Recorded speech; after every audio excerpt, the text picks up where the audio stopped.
Zoom, maybe we should do the official kickoff here and get things started. And I know Lindsay has a lot of cool stuff to share with us. So just by way of introduction, first of all, say, thank you to everyone joining us. And it's great to have you with us. I'm excited about this topic. We spend a lot of time looking at markets, looking at investments.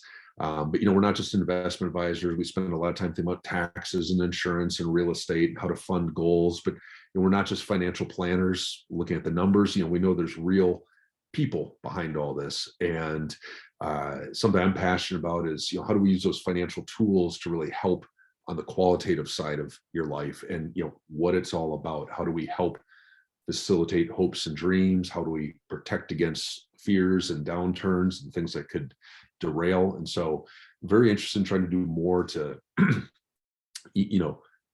integrate what the financial tools and techniques are all about, and how to bring that to your life and your purpose, and really go beyond the balance sheet. So appreciate having you with us. And thanks for all the help to the Cahill team and partners, Diane Park and a number of her great clients, and Kevin and Anna on our team. And so we're excited to have this. And I'll say this program I personally went through about 10 years ago, and I thought it was great and it was meaningful at that time. But I'm due for a tune-up. I thought this was very interesting, looking at sort of a desk job, pencil pusher, corporate type role, and thinking about how you manage your body, your energy level, your stress level, like an athlete would. And so it was very good at that time. But here we sit, I think essentially 2 years to the day from when things kind of got shut down, our world got turned upside down, and all of a sudden I spent a whole lot of time sitting right here in my home office and not as much moving around, not as much getting outside. And I have a milestone birthday next week, so a lot of this stuff is on my mind, and excited to hear it. But Lindsay, our special guest here. So I've first met Lindsay many years ago at a conference. She's a very sharp business consultant, practice management consultant for financial advisors. So I've seen her do conference presentations. We've had a number of discussions along those lines. She's always been great to bounce ideas off of. But I'd say she's more than that, not just a business practice management person. She really is a personal coach. And I know she gets a lot of excitement and energy about that, the human side of things. And so we were talking and thought this would be a great time to bring this forward. And it's a 3-part series. And Lindsay is going to run it. And what else do I need to say? Oh, so of course, the important disclaimers. Lindsay is what's your official title, Lindsay? Oh gosh, I'm a senior director of portfolio development over here in practice management with Janus Henderson, which is I'm a performance coach though. I mean, I don't even use the formal title anymore. I'm a performance coach. Yep. And that's how I'd mentally peg you for sure. But it's important for us to throw the disclaimer out there that we're not affiliates, we're not paid by, we're not owned by Janus Henderson, and vice versa. It's independent relationship. So they make investment products that we may or may not use, just depending on client suitability. So there's no official connection, and we're just bringing this in the matter of general interest. And I don't think we're going to get much into anything investment or tax related, but if somehow that comes up, it's general discussion and not specific individualized advice. But so I don't soak up any more of Lindsay's valuable time. I'm going to turn it over to you and let you have the mic. Well, thank you, Scott. Welcome, everyone. I am so thrilled to be here with you, and I'm thrilled to be doing this 3-part series. As Scott mentioned, when we met years and years ago, one of the things that I just really truly appreciated about Scott and the way that he handles both himself and his business is the idea of this integrated approach to the whole human, and how you use our whole humanness in order to achieve the things that we want in life. And so, as we get talking about what would be a great thing to bring to everybody so that we can be our best selves, right? As a performance coach, that's what I really want for people, is to allow you to be your best self. And it's easy, when things are happening outside of us, especially things like the pandemic, what's happening overseas, all of the things that are taking place in our own lives, personal, the illnesses that our family members potentially may experience, whatever's going on in the market, right? All of those external sources. It's so easy for us from time to time to allow our primitive brain to get in the way and completely hijack those really wonderful plans that we've had. And for us to believe that those outside circumstances are what are controlling us to both feel the way that we feel and then also get the results that we get. And the reality of the situation is that we have way more control over the results we create in our lives than sometimes we give ourselves credit for. And we don't need to wait for outside circumstances to change in order for us to get them. All we need to do is manage ourselves more effectively. And for this program in particular, the one that we're going to be talking about today, Energize for Purpose, as Scott mentioned, he went through this program years and years ago. It was built on the foundation of work that's done with the Human Performance Institute at Johnson & Johnson. And so for those of you that don't know HPI was founded by two gentlemen. There was a sports psychologist and a sports scientist, and Dr. Jack Roppel and Dr. Jim Lear. These two guys got together because they really wanted to help elite athletes reach the pinnacle within their sports. And they could see that there were a number of characteristics that elite athletes have that really could be analyzed and observed, and that we could learn a number of things about sustainable behavior change, as well as how to create deeper engagement. And when we're deeply engaged in what it is that we're doing, we have the potential to become extraordinary. But for most people, what we tend to think of in terms of like creating more in our lives or being better, acting at that higher level, we tend to think that it's a function of time, right? If I were to ask you, like, what is your most valuable resource? Scott, if I were to ask you that, what do you think that most people say? What is your most valuable resource?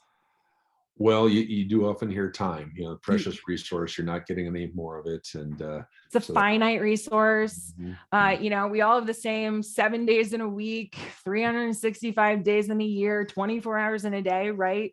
So a lot of people do believe that time is so critically important. And it is to a point.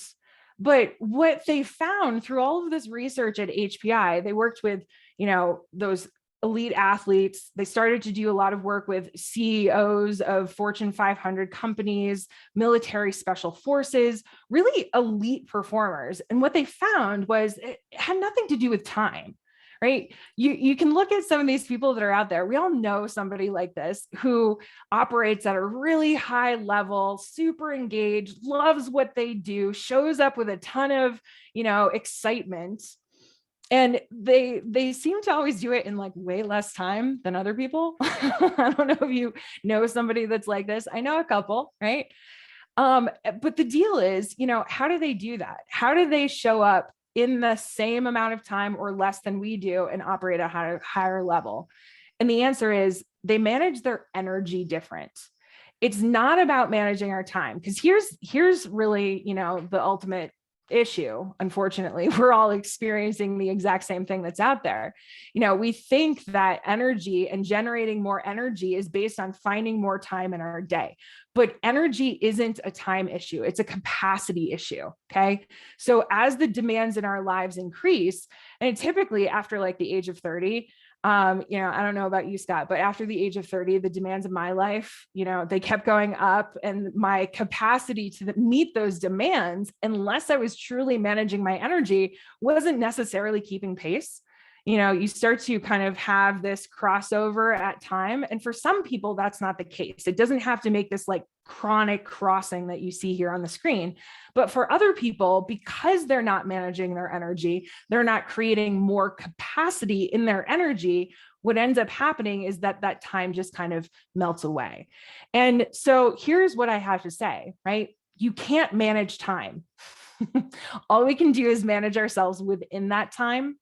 And the way that we do that is by managing our energy. If we were just managing our time, what we could do is we could go from being physically absent to physically present. If you think about being in a meeting or, at the dinner table, there may have been times where you are physically present, but you're mentally somewhere else. Does that ever happen to you, Scott? Maybe, can't remember. Yeah, sure. I just want to go back a slide. Yeah. I was a little taken aback that you just assume I'm over 30. Fair. That was a rough judgment. Yes, rough judgment. Very true. Very true. So yeah, I mean, we all experience this at some point in time. We could be in the car. I don't know about you, but there are definitely times where I'm driving heavy machinery and I'm physically present, but I'm mentally somewhere else completely, which is totally scary to think about, but it's true. And so by managing our time more effectively, we can become physically present. But the only way we become fully engaged, the only way that we stay mentally present is truly if we manage our time or ourselves within the time by managing our energy. So as we think about where it is that we want to go, and we think about our level of engagement and the things that take us off course, Scott, you and I were just talking a little bit about, the idea of where you're going and you've got it in your head, but sometimes we don't do as great of a job of getting it down on paper or really visualizing it to a point where we can feel what it would feel like to achieve all of the things that we want. Right. And sit in that place. And when we don't do that, when we don't really clearly have the picture of where we're going, it's kind of like a GPS, right? When you plug in the coordinates in a GPS of where it is that you want to go, and you're not necessarily thinking about where it is that you are today. So in this instance, right, you need to know where you are wanting to go, but you also need to know where you are in order to calculate the best route to get there. So you need to have clarity on both pieces. You need the clarity of where you're going, but you also have to have the truth about what's happening today and a real appreciation for if we were to continue to do the things that we're doing today, where will we end up? Will we get where we want to go? Or will we end up a little bit off course? You're always on the river. And from a navigation standpoint, right, the importance of reading a map. And if you miscalculate something, maybe not necessarily as much in the river because you're going in one direction, but let's say that you were in an open body of water, right? What happens if you miscalculate the point or you want to go somewhere and you're not really clear on where you are in this moment? How do those directions change? Lindsay, navigation is one of my hobbies with my wilderness guide side of my life. And I find it fascinating and fun skill set to practice. And one of my mentors, who I learned a lot from, a fellow named Cliff Jacobson, had a line. He said, if you get 5 wrong on a 100 question test in school, what do you get? You get 95, you get an A. He says, if you get 5 calculations wrong in navigation, what do you get? You're lost. So totally lost. Yeah. Totally lost. And what happens along the way, when we don't manage our mind, when we don't pay attention, we have over 6,000 thoughts every single day, 6,000 thoughts. And when we're not consciously managing those thoughts, I like to think about the unmanaged mind, and the unsupervised mind, kind of like an unsupervised child running around with a pair of scissors. It's incredibly dangerous. You don't want to do it, right? You wouldn't just hand your child a pair of scissors and be like, go off, frolic, play, see what happens, right? Until they learn how to use the scissors. So when we don't manage our mind, when we aren't asking ourselves questions about what it is that we're thinking, the feelings that we generate from that unmanaged mind cause us to take actions that could completely derail us. And it's not our intention, but when we don't manage our mind, it can snowball out of control. And so what we're going to be talking about today, as well as in the next 2 sessions, is really pulling all of this together to help you understand what are the principles of managing our energy. Today, we're going to be talking a lot about the first principle in our pyramid of energy, which we'll get to in just a moment, which is the physical component.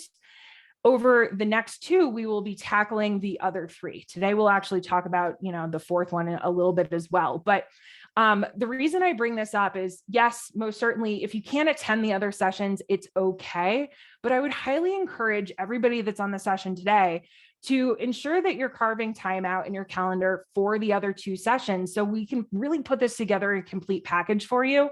And then also think about who are the people that you know that might benefit from this as well. The next session is all going to be about managing our emotional dimension of energy and really getting into the mind work. And what we know, especially from the work that was done at the Human Performance Institute, here are the 4 dimensions of energy. So the physical is where we start at the bottom, right? This is creating the most quantity of energy that we have through the way that we're eating, through the movement that we have strategically throughout the course of the day, to how we're sleeping at night, and really thinking about how we generate more quantity of energy. So then we have resilience in the other 3 dimensions. The next one up is the emotional. That's really the quality of the energy. So again, thinking about how you're managing your mind, how those thoughts are floating around in there, creating emotions. The human experience is always going to be 50-50. You're always going to experience half negative, half positive emotions. It doesn't mean anything has gone wrong if you experience negative emotions. It just means that you are thinking something about whatever's taking place that's causing you to experience a negative emotion. And then you get to choose whether or not you want to shift that so that you have a different experience. So it's all about really the perception that you have around the things that you're experiencing in life. The next one up, our mental dimension of energy, is all about the focus. So this is, the distractions that we have. And Scott, you and I were just chatting briefly before everybody else got on and talked a little bit about, this one can be challenging for a lot of us as corporate athletes, right? We are all corporate athletes. The thing that I would say is a little bit harder about corporate athletes than like professional, sports athletes. They get an off season, right? They get to pause for a second and watch the game tape of their life and analyze what's going on. When was the last time that you really hit the pause button and analyze the game tape of your life? Yeah, that's a great point. Try and make periodic episodes of that to unplug, and certainly business planning and measuring along those lines. But you're right; it doesn't end. In fact, you keep thinking of more and more and more, and it seems things become more complex. I love focusing and zeroing in on focused work, and that's part of what I love. One of the things I love about this business is the problem solving and sort of that deep dive. But the distractions are coming fast and furious, more and every more direction, social media, news cycle, and more communication. So yeah. I mean, think about it. At one point in time, where did you get your news from? You got your news from the newspaper in the morning, and maybe watching the news at night. And those were the 2 input sources. How many do we have today? I mean, you've got a computer in your pocket, right? So the complexity is there. And so as corporate athletes, the amount of stress that we carry around in the mental and the emotional dimensions of energy is more significant than the other 2 dimensions. We aren't giving ourselves enough recovery time. And yes, strategic recovery, like the trip that you're about to take, 100% is critical and important. But I'm even talking about throughout the course of the day. We were talking about, the amount of sitting that we've all done during the pandemic, now that we're glued to our computers in most of these interactions instead of the face-to-face. And so all of those moments matter. And all of that movement matters. One of the interesting things as you're talking about this is looking at those 2 middle blocks of the pyramid, the mental, and talking about the sheer volume of distractions coming at us. How many of them, the block below, are specifically designed to toy with our emotions as well. They're really interlinked, especially the social media and the news sources that might be more infotainment that are really trying to kind of game and play on our emotions. It's it really is a mashup of messing with our focus and our emotions. Completely. I mean, literally the algorithms inside of social media, like Instagram, were designed to keep you scrolling, right? Keeping you addicted. It's triggering the neurochemicals in your brain that are similar to addiction to things like sugar or alcohol or drugs. It's literally that connective. in terms of the algorithms that these companies are creating to keep you glued in. Yeah. And so it doesn't stop. And I think we've known this for a long time in the investment world. Okay. Mm-hmm. We've seen there are a few financial journalists who write, I'd say, thoughtful, serious, enduring, evergreen type pieces, foundational pieces that I think are really valuable. But that's, it's a small number. And then there's a large number. They're just designed to try and draw eyeballs, or, it's their job. They're reporting on what happened in the market, the day's events, some company earnings announcement, things that are not really relevant to people's long-term financial goals or financial performance. So it's interesting. Absolutely. We spent a lot of time, I'd say most of my career, kind of sifting that out, like what is worth focusing, kind of curating it and ignoring or deflecting a lot of the rest. And now it's coming in all areas of life. Yeah. Yeah. And I think that, especially as we go into the conversation for our next session around the emotional, and then even into the mental, right? Creating your own systems for that. I tend to think as an investor, right? If I were to watch what's happening in the market and I were to allow my brain, because it just offers up thoughts, right? I've actually named my brain Penny, so that I can, penny for your thoughts.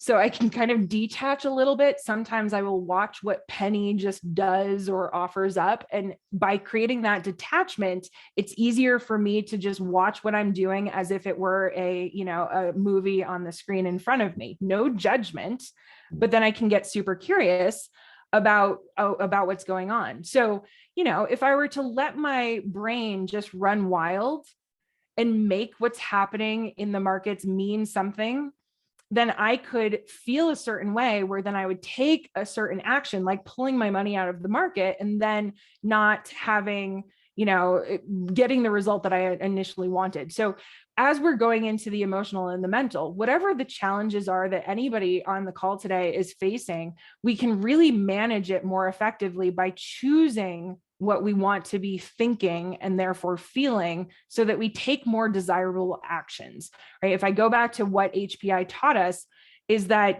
behavior change and sustainable behavior change, whether it's, the habit of, I love creating new habits. It's one of my favorite things to do. And I've built this relationship with myself where I can create a new habit with relative ease because I know what drives me forward. But we can just start to examine the things that we want to accomplish, whether it's, making deeper connections with our family members, or having a healthier brain as we age, or, running a 5K, whatever it is that we want to do. As humans, we are habit creatures. 95% of what we do is non-conscious and automatic. So as we are trying to shift what is happening for us in life, in order to make that happen, we need to use the 5% of our conscious brain to identify what are we doing now, and will it end up getting us that result that we want, or do we need to replace what we're doing right now with something else that's going to be more beneficial? And if that's the case, then how can we then create the practice so that we make the shift from one to the other? I'll give you an example, Scott. So back probably right, I don't know, maybe a year or so after we met, I was out on the road about 90% of the time.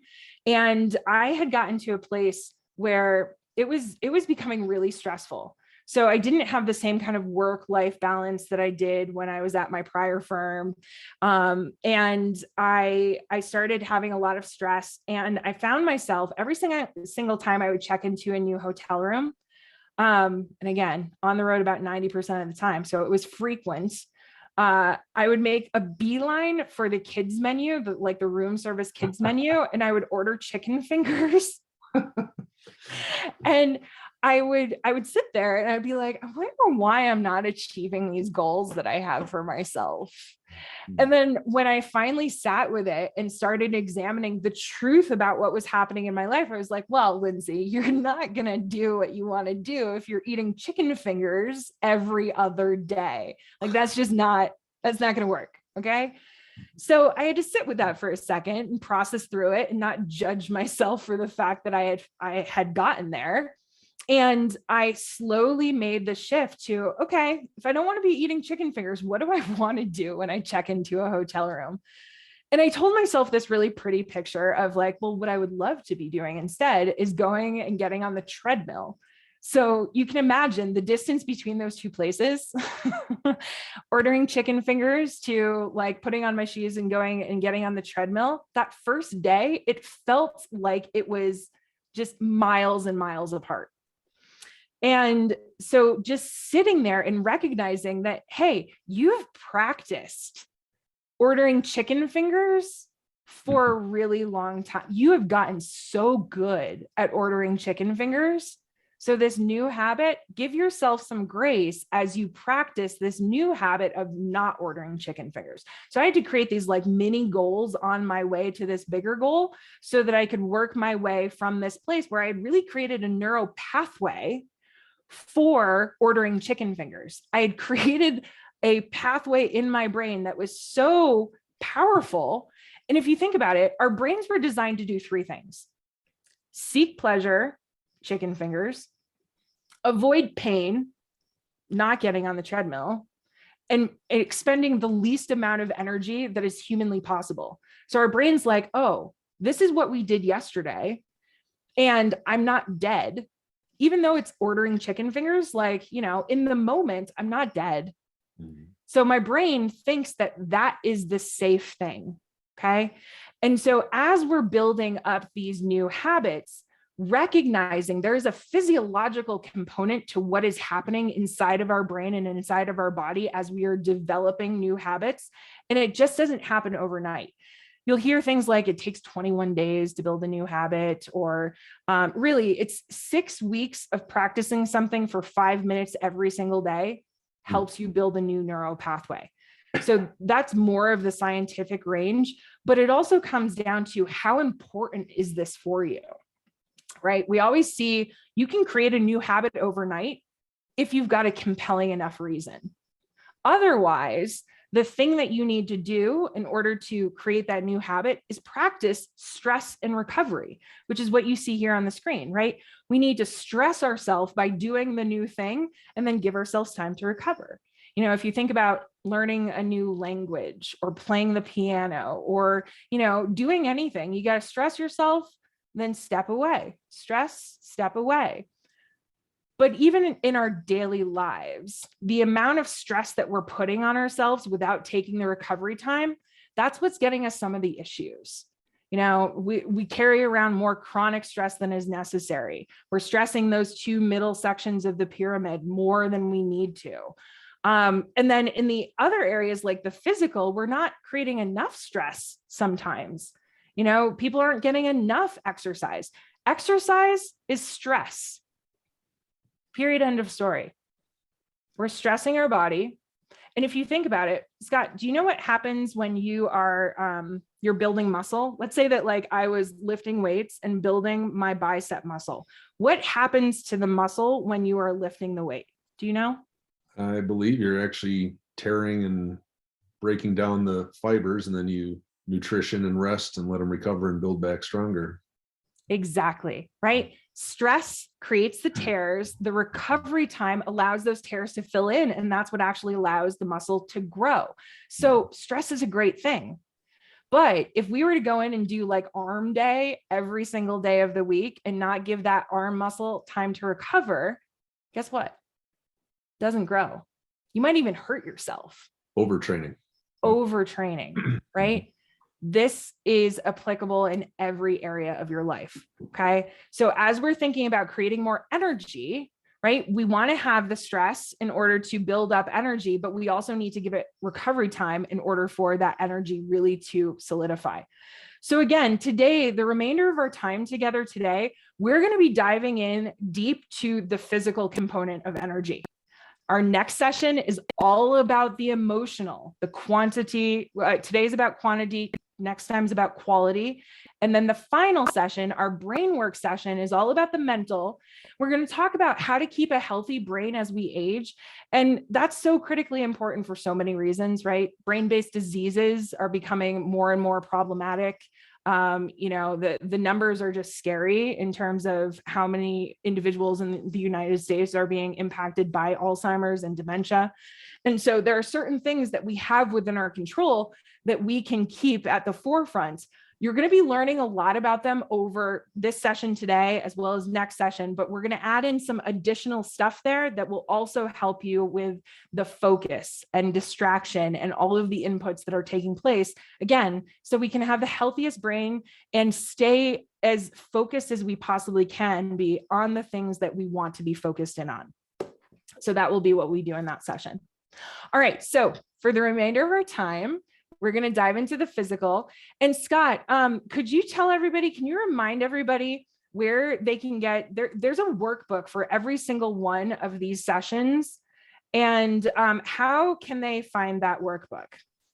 I believe Anna emailed the workbooks out to the people who registered. I'll double check on that, but I'm pretty sure she did. And if anyone is missing or can't find it, just let us know. Call us at Cahill. We'll send it. I see Anna is emailing. She said she's emailed this session out, and she'll send out the other ones as well. So yeah, perfect. And again, share that workbook with the people that you love, because there is an assessment at the beginning of each of the workbooks for the topics that we're covering. And in the one for today, it helps you determine all areas of energy in the places that you have an opportunity to improve. So definitely take a look at that and make sure that if you haven't seen it already, that you do later on. Yeah, this is great stuff. As I was reading through it, I had that thought already. We've got one in college, another high school student who's busy with sports and studies, and thought this would be great for both of them to go through and hopefully learn and start building some of these skills early in life when they're in a high stress, time demand period of life. And I was saying a couple slides back, I always like that phrase, first we build our habits and then our habits make us, or maybe I got it wrong there, but it's true. Yeah. The earlier in life you can learn these things, the better off you'll be. Yeah. And it's the tiny habits, right? It's nothing massive that, as you talked about earlier, if you get 5 wrong on a test, you're getting a 95. But if you make 5 wrong calculations or moves as you're navigating out there in the world, you can end up in a completely different location. And it's not to say that you aren't going to love the location that you end up, but also there is the ability for us to add more to the design versus the defaults of where we end up, right? And so you get to choose. You get to choose. All right, so let's talk about the first element inside of the physical dimension of creating more energy. So this is all about fueling our body in order to achieve, again, highest quantity of energy. I need that to be crystal clear with everybody here, because I always get somebody that's like, well, what about for this? Like, I'm a bodybuilder, I'm running a marathon. Yeah, okay. So if you're doing that, you might want to eat a little bit differently, but as it pertains to the average human that's out there that is wanting to generate more quantity of energy by the end of our day so that we can fuel our body so that we can accomplish the things that we want to be accomplishing, this is what I'm talking about, okay? So essentially here, like the high level, this is not a biology class, but this is what it looks like, right? Our bodies require energy 24 hours a day. And for most of us, we are burning glucose. That's the primary source of fuel for our energy. Now, if you are doing a ketogenic diet, again, there's always exceptions to the rule, right? So people who are doing keto, Scott, have you ever done keto? Do you know anybody that's just done keto? A couple short stints, and I'm not sure I was even officially on keto, but I've experimented with it once or twice. Yeah. So what's interesting, right? For those that are doing keto or have heard of keto, right? Those people are primarily consuming fat as their source of fuel. So you'll get people that, are having a egg and cheese and bacon sandwich for lunch without the bread, because the bread will be a glucose burning item, which then kicks you out of ketosis. And therefore, then you're, again, burning glucose instead of fat for fuel. So for some people, this works great and they generate a ton of energy. For a lot of people, they don't necessarily find it sustainable and they're already burning glucose. So, if you want to generate more quantity of energy, then what we need to do is that when we're eating food, that gets turned into glucose, that mixes with the oxygen in our blood and it goes where it needs to, like our brain and our muscles, just to keep us running. For most of us, we operate a little bit more in this survival-based eating mode, where we skip breakfast, eat a large lunch, we don't strategically snack throughout the course of the day, and then we, at the end of the night, we get, to dinner time, and then we eat a larger dinner. So we're running around trying to cram as much food into these like 2 meals throughout the course of the day. And what ends up happening is we end up underfueled during some parts of the day and we end up overfueled during others. And when we're underfueled, if you see here, if you think of this like your fat is like your 401k and your muscles are like your savings account. Okay. So when we are overfueled throughout the course of the day, we are storing that excess as fat. But when we are underfueled, instead of tapping into the fats, instead of tapping into our 401k, we tap into our savings, which is our muscle, and we convert that muscle to glycogen, and then we use that as fuel. So when we are underfueled and overfueled, we're causing this imbalance that's not getting us any of the results that we want. Like when we're overfueled, we feel sluggish. When we're underfueled, have you ever felt hangry before, Scott? Do you know anybody that does get with the concept? Yeah. Yeah. I always love those Snickers commercials that were like all about the hangry. Right. Yeah.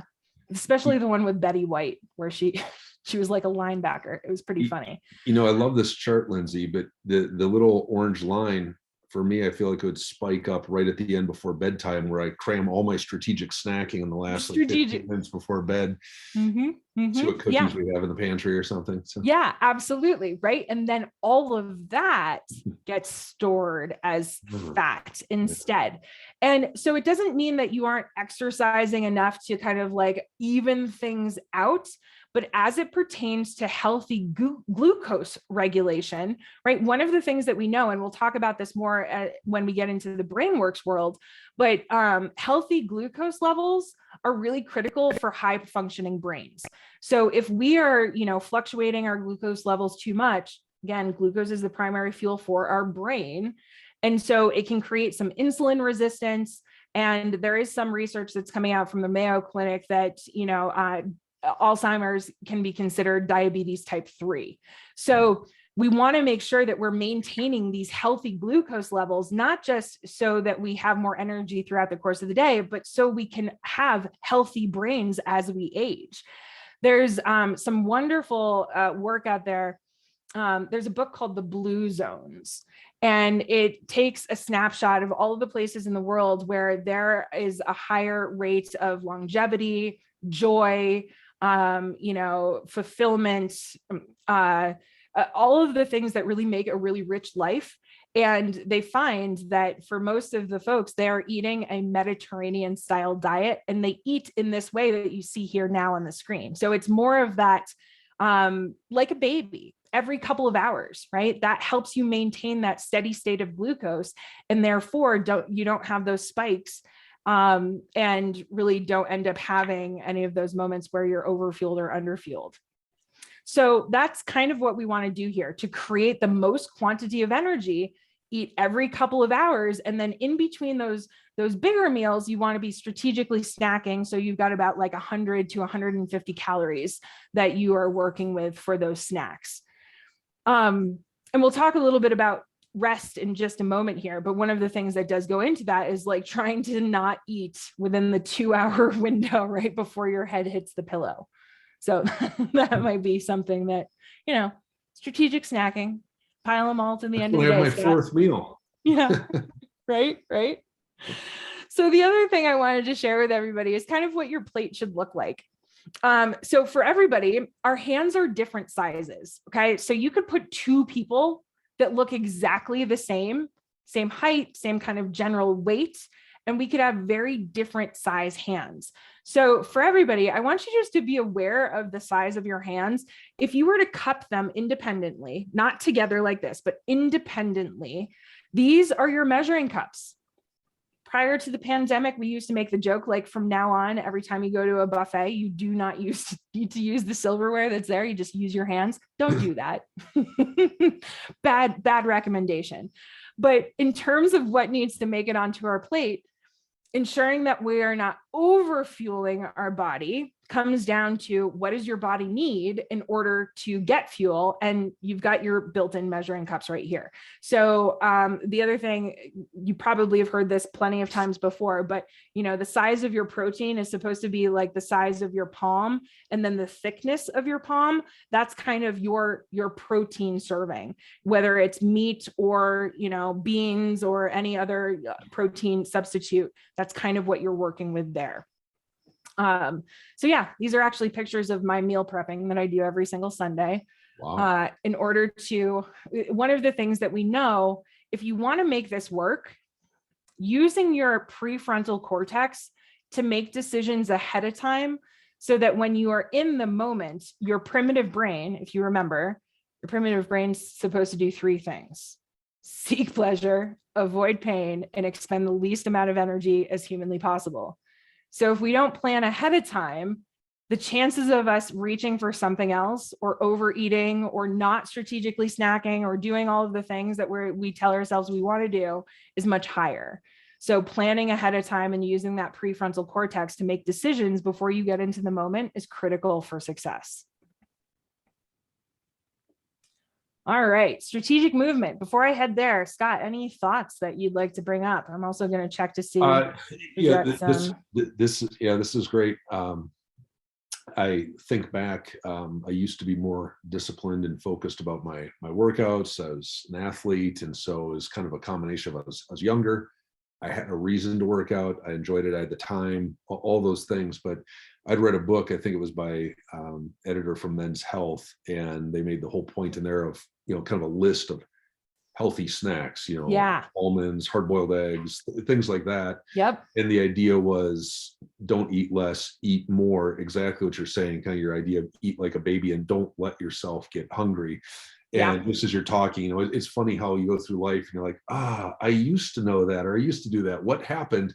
And that was a good plan, keeping a variety of, I love your term strategic snacking, and keeping that hand. And that really did work. And it was one of those times in life where the health thing was probably working pretty well for me in terms of, and you're not alone, right? Easier to resist the urges when you're satiated and you're not exactly hungry or hangry or feeling weak and shaky, where you're like, I just need to get some coal in the boiler here. You've kept yourself more adequately soaked.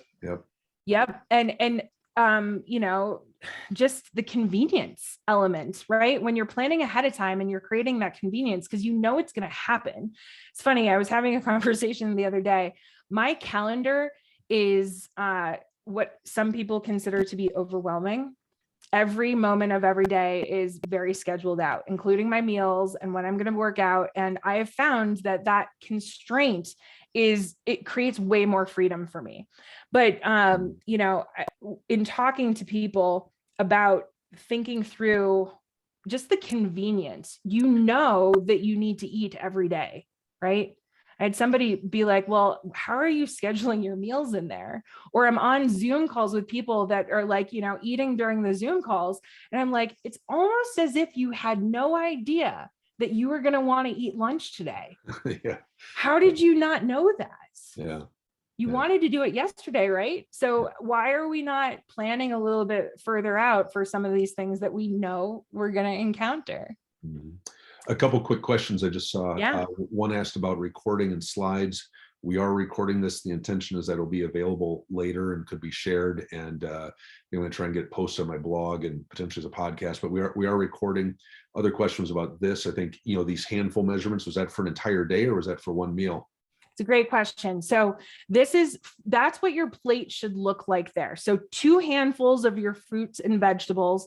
Let's use this for breakfast, lunch, and dinner. Again, those snacks are going to be between 100 to 150 calories. So if you're doing nuts or let's say you're doing some hummus and some veggies or, whatever, meat and cheese, whatever the case may be, those are going to be 100 to 150 calories throughout the course of the day. And those will be in between your meals. So this is just per larger traditional meal, breakfast, lunch, dinner. These are the number of handfuls that you should experience. So again, 2 handfuls. I usually go 2 handfuls of vegetables for the majority of my primary meals. And then, you most certainly can incorporate fruits in there. And then the grains and the protein, again, the protein would be like considered a handful. And then the other 2 of the 3 handfuls you see here on the chart would be grains. So this is where I get a lot of people kind of freaking out, because there's a lot of stuff out there in terms of the grain intake. What I'm talking about here are grains like amaranth, farro, oats, buckwheat, brown rice, really rich whole grains, not overly processed. I'm not asking you to snack on a piece of like Wonder white bread, right? What I'm asking you to do is fill up high density energy type of grains that will complement, again, fueling your body for ultimate performance. Inside of your workbook, you do have a list of all of these recommendations. So it's there for you to look at over time and just reacquaint yourself with as well. I'll have to look up some of those more exotic grains. And they're yummy. I was excited for a moment because a slice of pizza fits nicely in my hand, but I guess I need to go to the health food store and find out what farro is. I don't know if you ever saw this meme that was out there at one point in time floating around. I did CrossFit for a number of years when I was living in San Diego. And around that time, there was this meme that popped up and it said, "I like fitness pizza in my mouth." Right. And so I can get down with that, Scott. I can totally get down with that. I need that t-shirt. Yeah. Right. So funny. All right. So let's talk about the strategic movement here. Strategic movement, what's so important in terms of engagement is that this is what helps increase the movement of the blood and the oxygen. And it gets it like circulating around inside of our body. As a result, it will increase the really good hormones. There's a hormone called BDNF, stands for brain derived nootropic factor. Have you ever heard of brain derived nootropic factor? Oh, never. It is like miracle grow for the brain. There is a book that was written by a gentleman by the name of, I want to say it was John Ratty, and it's called Spark. But BDM, he talks a lot about BDNF in his book, and it really is it's a growth hormone inside of your brain that will help improve your overall cognitive fitness. So again, when we're talking about healthy brains as we age and the importance of a healthy brain as we age, not only does it help us as we are working out and increasing our movement to become more engaged in the present moment, but it allows us to stay engaged for longer and live that life that we truly care about. I don't know about you, Scott, but like my brain is my bread and butter. As long as I've got a healthy brain, I know no matter what's happening in the world, as long as I have a healthy brain, I'm going to be perfectly fine because I can do anything with this brain, anything. Mm-hmm. And so I want to keep it as healthy as I possibly can. Mm-hmm. That's great. Yeah. So here's kind of the strategic movement that we want you to incorporate into your day. Again, it's not necessarily about all of the like crazy workouts that you need to be doing, but more of the simple stuff throughout the course of the day. If we are going to create more quantity of energy, right? If that's our goal here, create more engagement in the life that we have, create more quantity of energy so that we can do the things that matter the most to us. What we need to do is ensure that we are moving our body throughout the course of the day. Do you ever track your steps for the day, Scott? No, I've tracked many other fitness things, but not the steps. I understand it. I have some friends who think it's really powerful just to indicate the movement. I had a hard time with it. I thought that's kind of silly because why not do 10 squats is a lot more than 100 steps or something like that. But I get it, the movement and the getting up throughout the day. I think there's absolutely something to that. Yeah. And so steps, to your point, really can translate. I think especially now, when we first started tracking steps with some of the fitness apps that are out there, like your watch, your Apple Watch, or any other watch that you might be wearing to track your movement, it really was dependent on making actual steps. And now it's sensitive enough to recognize like a squat is a step, right? So that strategic movement really is being captured. What we want to do throughout the course of the day is ensure that we're getting enough of that movement so that we get the hormones circulating inside of our body and producing a healthier overall engagement. I mean, as we got on the call today, I put my standing desk up because I had been sitting for a little while, and I know, and I don't know if anybody else experiences this too, when I'm doing my coaching sessions, or if I've got something that really requires a ton of brain power, I prefer to not be on Zoom and just on the phone so I can walk around the house, because when I'm up and I'm moving around, my brain is on fire. Yeah. And so this is just about getting more movement. Yeah. What are some of the things you do throughout the course of the day just to increase the movement that you've got going on, Scott? Exactly. You said on calls, I like to be just on a call with my earbuds and a front porch right out here, what would be behind the computer screen for you guys, and going out there, getting fresh air, sunshine, and kind of pacing back and forth. We have some nice spruce trees on one side and big cottonwoods in back. And for me, especially, I think with kind of my mindset and things I like, it makes a tremendous difference getting the blood moving, but also visually exposure to nature, green and some nature, and feeling that wind on my face and the sun. That makes a tremendous difference. Huge difference. Stairs, it's interesting.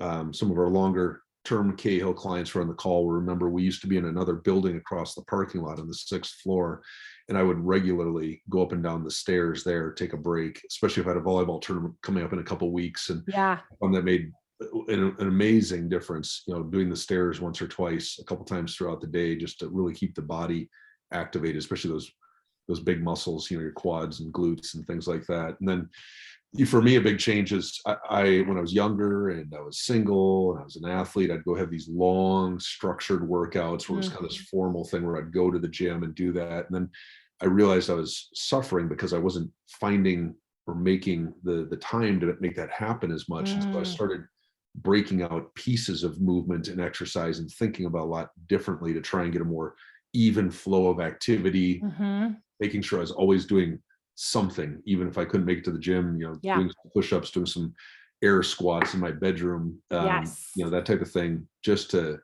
not go a day or multiple days without anything. So and that, I mean, to your point, it doesn't take a lot, right? We want to think a little bit more of living like a sprinter and not a marathoner. It doesn't, again, if we're going back to quantity of energy, sure. If you're training for a marathon, you got to train for a marathon, right? But if you're trying to generate more quantity of energy by the end of the day, all you actually need is 7 minutes of intense workout where like you get your heart rate really up. So like a high intensity interval training or a HIIT workout. All you need is 7 minutes to generate more quantity of energy in the day. And we all have 7 minutes. Give me somebody on here, like I will argue with you until the cows come home that you don't have 7 minutes in order to fit into your day. There is an app. We work with some attorneys who charge a pretty handsome rate for a 7.5 for the 7 minutes. Yeah, absolutely. Absolutely. It's true. It's true. And this will give you the biggest bang for your buck so that you don't have to take much longer than 7 minutes, right? So what you can do, there's lots of 7-minute workout apps that are out there that are fantastic. The one that is put out by the Human Performance Institute at Johnson & Johnson, it's just called the 7-minute workout. If you go into the app store, what you're looking for is a red icon with 7 white circles. Okay. And it's free. You can download it. It's 7 minutes. It's 12 body weight movement. So you don't need any equipment. You can do it anywhere at any time. You can modify things to your fitness level. And I will tell you, if you are going from like not working out a ton to incorporating this into your movement, I guarantee you over the course of 2 weeks, you will be a completely different person, completely different, just because you are adding 7 minutes into your day. So if anybody is wondering, like, where can I start? It's a great place to be. All right, we've got 6 minutes. Scott, I know that you and I could talk about this all day long. We could go, and it's so great that we've got 2 more sessions to dive even deeper into the other dimensions, but I want to make sure that we get everybody out of here on time. So we'll talk about the last component of managing your physical energy. And it goes back to what we were talking about before, recovery or sleep. Like you got to stress your body, but you also need the time to recover. And so sleep is basically the minimum acceptable amount of recovery time that we're supposed to be getting every single day. We want to make sure that we're getting through our sleep cycles 4 to 5 times throughout the course of the evening. And in order to do that, we need the 7 to 8 hours. And so what we really want to do is we want to maximize our time in stage 3 and stage 4. And, for some people, I remember when I first started caring about this stuff as much as I do today, I was not a great sleeper. I will tell you, I was one of those people where my brain would just race constantly, and I had a really hard time staying asleep. And so, if you are, there are some people that are like, you know what, I'm pretty good with the movement and I'm pretty good with, the eating, but the sleep is really where I have some challenges. This one is critical. I mean, it's critical for your brain health. It's critical for creating energy throughout the course of the day and building up better resilience. I'm sure that, everybody's experienced at some point in time a really not so great evening of sleep. And then what is the next day like as a result? Have you ever experienced a not so great evening of sleep, Scott? Yeah. Yeah. I'm pretty useless. Definitely useless during those days. So in order for us to get better sleep, right? We know that we need it. What do we need to do in order to get it? So in order to get better sleep, we want to set our biological clock. We want to have a time that we go to bed and a time that we wake up. And even on the weekends, we stick to that routine. It's what helps us create it gets us back into our circadian rhythm, and it helps us to have that healthy relationship with sleep. The other thing that's important is creating great sleep hygiene in general. So ensuring that your bedroom is super dark, making sure that you aren't, on your blue light devices like your phone within 2 to 3 hours of getting in bed, removing all of the distractions in your bedroom. I sleep with earplugs. I don't have to worry about little kids, needing me in the middle of the night. So I have that benefit. But for any of you that aren't necessarily worried about listening for children throughout the course of the evening, or maybe being able to swap on and off with your partner so that you can truly block out the sound and not get that distraction, whatever it is for you that's going to be helpful, creating that routine and that environment where you are able to get a really nice restful sleep is one of the most important things. Colder rooms are really important for sleep. So really anything like 67, 68 is kind of the ideal temperature, but going a little bit colder is even beneficial as well. It's kind of between the range of like 54 and 68 is kind of the sweet spot. So you pick your comfort in there, but anything outside of that is going to be something that could distract you. Looks like we've got some questions that are coming in here, Scott. Let's take a look here. Curious about an opinion on fitness trackers, Whoop in particular. Love Whoop. Yep. Do they help with accountability, data tracking, reliability of the data, recommendations for behavior change, daily strain, sleep consistency from one product to the next would also be interesting. Yeah. So here's the deal. They're all kind of similar. The reliability of the data, it's all relative, like it's data. So if you're measuring from one tracker to the next, the inconsistency could be important. But if you're consistently using the same tracker, like you're still measuring to yourself. So it's like your own baseline, your own benchmark, and you're just measuring to yourself. So I wouldn't worry so much about the reliability of the data. If you're using it for like, this is my heart rate and I'm concerned and need to talk to my doctor about where I am with those types of data points, that becomes a little bit more important. But if we're just using it for accountability purposes and trying to improve our habits and get into a better routine, it really doesn't matter too much. I wouldn't let that get in your way whatsoever. Find out what works for you. I landed myself on a Garmin watch. I've got the Garmin Phoenix. Because I've told myself that I need, GPS maps directly on my wrist at some point in time for when I, go out and my life partner, Corey, and I end up on some trip with Scott in the middle of nowhere. That's what I've told myself, but anything works, right? It's about the accountability. Scott, do you have a tracker that you use? No, pen and paper. I think I've downloaded different apps, but I haven't stuck with them consistently. And usually, no, I'm sure I would benefit from it. There's usually, at least on the exercise things, certain markers I have in mind that I'm, measuring towards, certain number of reps or weight or time.